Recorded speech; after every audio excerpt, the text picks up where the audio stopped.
আপোনাৰ এইডোখৰ গৈছে লোড কোনে কৰিছে লোড ONGC কৰিছে এইটো শিকলি বান্ধিব লাগিছিলে ইয়াত শিকলি বান্ধিব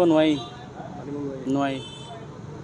তাত জেগাই নাই শিকলি বান্ধিবলগীয়া কোনে লৈ যাব হে এইটো খোৱাগৈ গৈছে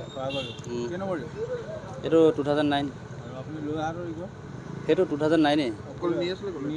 সেইডোখৰ জেগালৈ যাব এতিয়া নতুনকৈ বহিবহে খোৱাগত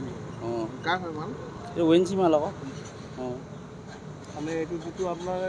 আনিছে সেইটো বহুত ৰিক্সি হয় ইয়াত কাৰোবাৰ গাড়ী বা মানুহ এইটোতো ৰিক্সি হয় এতিয়া ONGC মানুহে বুজি নাপায় না মানে এইটো ভুলটো কাৰ গাত আছে ভুলটো কাৰ গাত আমি নলওঁ বুলি ক'লোঁ ONGC মানুহে ল'বই লাগিব সেই বুলি কয় আৰু এইটোতো আমাৰতো নহ'লে নানিলে মানে গাড়ী উলিয়াই লৈ যাব বুলি কৈ দিয়ে সেইটো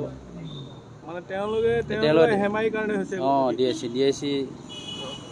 কোনজন DIC আছিলে আমি চিনি নাপাওঁ এইবোৰ বাহিৰৰ DIC নামটো কি নাজানো দেই নাম চাম তেওঁলোকে মানে জোৰ জবস্তি উঠাইছে সেই মানে দিয়ে আমি নাযায় বুলি ক'লে বস্তুটো কেলৈ নাযাব যাবই আৰু সেনেকৈ বুলি কয় জেগা মানে আগফালে এতিয়া খালী আছে খালী জেগাডোখৰ কেলৈ নাযাব এডোখৰত যাবই বুলি কয় আৰু আপোনাৰ নামটো মোৰ নামটো হীৰকজ্যোতি ঘৰফলীয়া আপোনাৰ এই গাড়ীখনৰ যিটো ফিটনেছৰ বেকৰ বেক লাইটটো থাকে সেইটো আপোনালোকৰ নাই এতিয়া গাড়ী পুৰণা হ'ল ওলাবলগীয়া হ'ল আৰু এইবোৰ STC আমাৰ ষ্টেট ট্ৰেন্সপৰ্ট আনিব পৰা মতে গৌৰীসাগৰৰ পৰা এখন ট্ৰেইলাৰত ONGC এটা বৃহৎ আকাৰৰ লোহাৰ এটা সামগ্ৰী কঢ়িয়াই আনিছিলে আৰু এই জয়সাগৰ কলেজ চাৰিআলিত এটা স্পীড ব্ৰেকৰ সমীপতে আচলতে এই বৃহৎ আকাৰৰ লোহাৰৰ যি ONGC সামগ্ৰী এটা ৰাস্তা কিনাৰত খহি পৰে আৰু এইটো অতি আচৰিত হ'বলগীয়া কথা এইটোৱেই যে ONGC আচলতে আমি জানিব পৰা মতে ONGC আচলতে বহুত জোৰ জুলুম কৰি আচলতে এই ড্ৰাইভাৰসকলৰ কথা নুশুনি আচলতে গাড়ীসমূহত কোনো ধৰণৰ ছেফটি নথকাকৈ কোনো ধৰণৰ জনসাধাৰণৰ প্ৰতি নিৰাপত্তা নথকাকৈ এনেকৈ বস্তুবোৰ ইয়াৰ ওপৰত পঠিয়াই তেওঁলোকে বিভিন্ন স্থানলৈ পঠিয়াই বুলি আমি জানিব পাৰিছোঁ যাৰ ফলশ্ৰুতিত আজি এনেধৰণৰ ঘটনা সংঘটিত হৈছে আৰু পূৰ্বতো এনেধৰণৰ ঘটনা সংঘটিত হৈ আছে আজি অতি আচৰিত হ'বলগীয়া কথা এইটোৱেই যে আজি এইটো অতি ব্যস্ততাপূৰ্ণ এটা জেগা কলেজ চাৰিআলি ইয়াত কলেজৰ শিক্ষাৰ্থীসকলৰ পৰা বিভিন্ন আপোনাৰ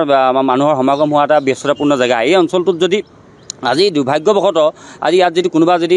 এজন ইয়াত মানুহ থাকিলেন বা 2-3টা মানুহ থাকিলেন ইয়াতে মৃত্যু হোৱাটো পূৰা স্বাভাৱিক হৈ গৈছিলে গতিকে আমি ভাবোঁ যে ইয়াৰ ওপৰত এটা কঠোৰ অনুশাসনমূলক ব্যৱস্থা হ'ব লাগে কাৰণ আমি বিভিন্ন সময়ত দেখিছোঁ ONGC এনেধৰণৰ লোহা কোনো ধৰণৰ ছেফটি